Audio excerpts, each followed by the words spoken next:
Hey guys, I just finished watching Killer Clowns from Outer Space, and I haven't seen that since I was a little kid, so it's kind of like watching it for the first time. I woke up and watched it at 6:30 this morning so I can give you guys a Clown-a-thon to make up for last time. Unfortunately, I had kind of a difficult summer. Started off getting bit by a recluse spider, and then I got shingles in August. So I'm still getting over the shingles, so that's why my energy isn't so high.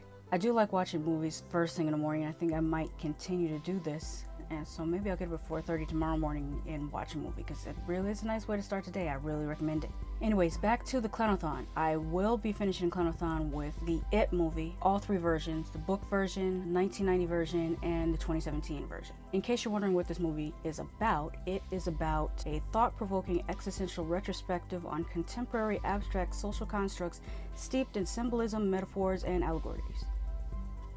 Just kidding. It's actually about killer clowns that have come from outer space. My favorite scene is when the short clown goes up to the biker and the biker smashes his bike, and then the short clown puts on these biker gloves, and the biker's like, "What are you gonna do, knock my block off?" And so the clown proceeds to actually knock his block off and punches him so hard that he decapitates him. And I really like how his body just crumples when he gets decapitated.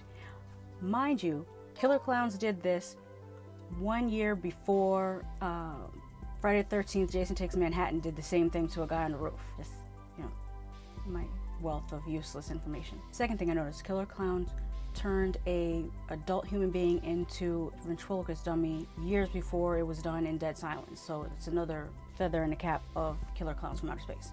Did anyone else notice how the Killer Clowns, I guess killer popcorn, sounded a lot like the tomatoes from Attack of the Killer Tomatoes? I just noticed that, the little noise it was making. Also, both movies have a title song that sings the title of the movie. That is the Killer Clowns from Outer Space song, and also the Attack of the Killer Tomato song. When I was a kid, I really didn't care for the design of the clowns, but now looking at it as an adult and seeing what goes into practical effects makeup, I can really respect the effort that was put into these clown designs, and I actually like them now as an adult. This was just a fun B horror movie, and please understand that when I classify movies as B movies, it's not a knock on those movies, because B movies are one of my favorite type of movies to watch. It's just a general classification of this type of film.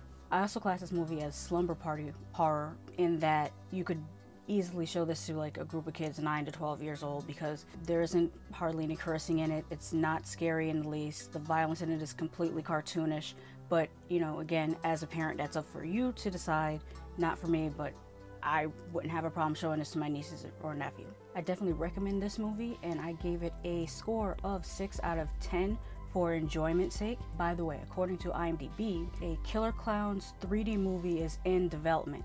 Don't know whether that will ever happen, but it is listed as in development, so I guess that counts as a sequel or possibly a remake. Don't know. And now I'm going to continue my Clown-a-thon and check out Killjoy.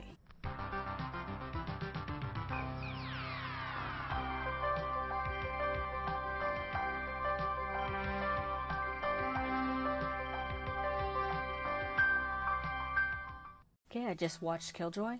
I watched this back in the day on video at my aunt's house, and I remember me and my cousins were rolling watching this movie because it was so funny. This movie gets right to the point. Boy likes girl, girl's boyfriend mud stomps boy, boy goes home, summons an evil demon clown to deal with his bullies. These bullies are supposed to be thugged out gangster gang member type dudes, but they look and act more like the actors that B-Rad's dad hired in Malibu's Most Wanted to try to scare him. When we first see Killjoy, we don't get to see his face. He shows up in an ice cream truck, which I really liked.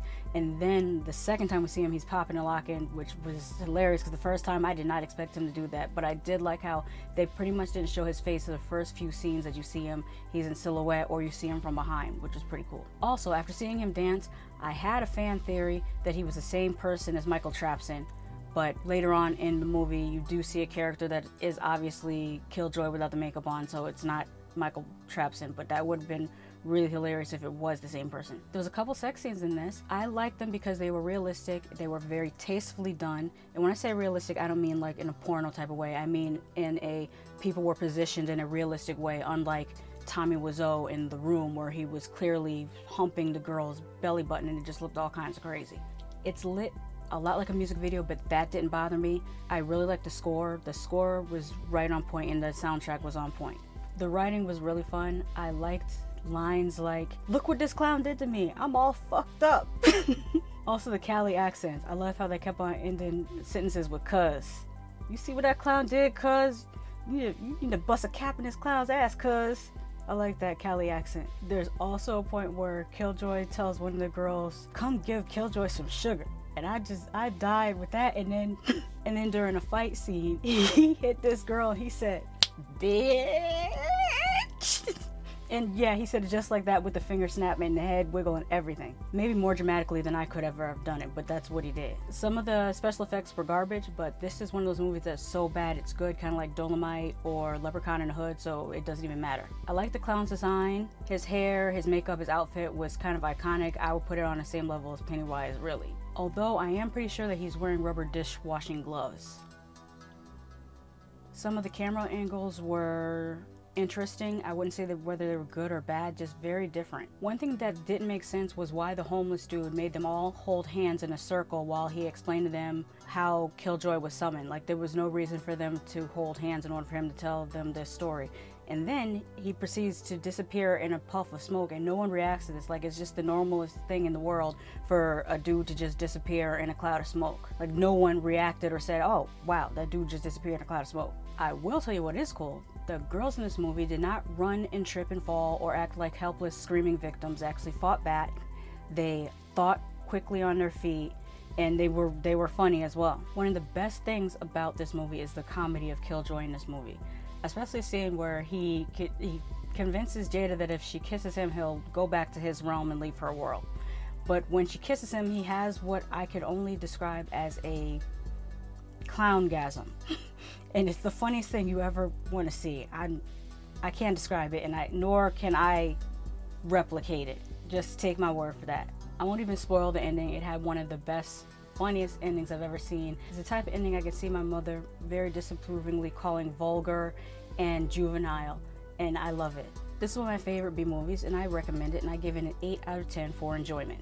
At first I was saying to myself that I want to see the sequels, but then I second guessed myself because Angel Vargas plays Killjoy in this first movie, but Trent Haga plays Killjoy in all the sequels. But then I had to check myself because we all remember, or we all associate, Kane Hodder as Jason Voorhees. And then I thought back, wait, he wasn't always Jason Voorhees, and I actually had to look this up, and I'm going to read this off my phone just to remind people. Jason was actually played by Warrington Gillette in part 2. He was played by Richard Brooker in part 3, 3D, and part 4, the final chapter. Then Tom Morga played him in part 5, A New Beginning.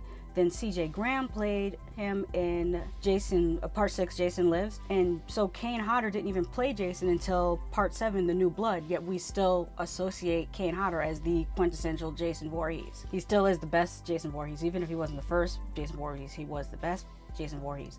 And story time. I actually got to meet Kane Hodder, real nice dude. My sister won passes to go see Hatchet 2, and he sat next to us and he kept nudging me with his shoulder and saying, watch this, just before each kill scene. He was very proud of those kill scenes. But he was a really cool dude, very down to earth, nice guy. Anyway, I do want to add Killjoy to my collection because I really liked it, and I think it's one of my favorite B movies of all time. But as I always say, don't take my word for it. Just because I love something doesn't mean you won't hate it. And just because I hate something doesn't mean you won't love it. So watch for yourself and let me know in the comments if you have seen either of these movies, what you thought about them.